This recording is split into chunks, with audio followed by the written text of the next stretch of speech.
Breaking news મળી રહ્યા છે। ભાજપના પ્રદેશ પ્રમુખ અને સીઆર પાટીલ વચ્ચે મુલાકાત થઈ છે। સુરતમાં સીઆર પાટીલના નિવાસસ્થાને મુલાકાત થઈ છે। બંને નેતાઓ વચ્ચે અહીંયા શુભેચ્છા મુલાકાત થઈ છે। ત્યારે નવનિયુક્ત પ્રદેશ પ્રમુખની સીઆર પાટીલે અહીંયા શુભેચ્છાઓ પણ પાઠવી।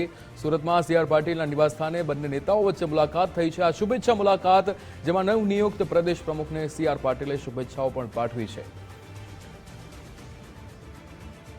આજે જ્યારે ભાજપના પ્રદેશ પ્રમુખ સુરતના પ્રવાસે છે ત્યારે અહીંયા સીઆર પાટીલના નિવાસસ્થાને તેમની મુલાકાત સુરતમાં સીઆર પાટીલના નિવાસસ્થાને તેમની મુલાકાત થઈ છે।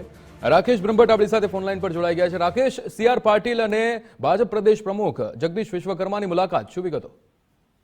બિલકુલ, સુરત એરપોર્ટથી ગુજરાત ભાજપ પ્રદેશ અધ્યક્ષ અને રાજ્યમંત્રી જગદીશ વિશ્વકર્મા સીધા સીઆર પાટીલના બટાસ્થિત નિવાસસ્થાન ખાતે પહોંચ્યા છે અને તેઓનું નિવાસસ્થાન ખાતે કેન્દ્રીય કેબિનેટ જળશક્તિ મંત્રી સીઆર પાટીલ અને તેમના સુપુત્ર જિગ્નેશ પાટીલ સહિત શહેર ભાજપના પદાધિકારીઓ દ્વારા સ્વાગત કરવામાં આવ્યું છે અને ખાસ કરીને હાલ સીઆર પાટીલ જોડે તેઓએ બેઠક પણ કરી છે। આ ઉપરાંત શહેર ભાજપના પદાધિકારીઓ જોડે પણ તેઓએ મુલાકાત ચર્ચા કરી છે। આ સાથે જળપાન કર્યા બાદ થોડી ક્ષણોની અંદર હવે તેઓ કડોદરા સ્થિત સ્વાગત પોઈન્ટ ખાતે પહોંચવાના છે। રાજ્ય ગૃહમંત્રી હર્ષભાઈ સંઘવી પણ તેઓ જોડે જવા રવાના થવાના છે, જ્યાંથી વિવિધ કાર્યક્રમોની શરૂઆત થવાની છે।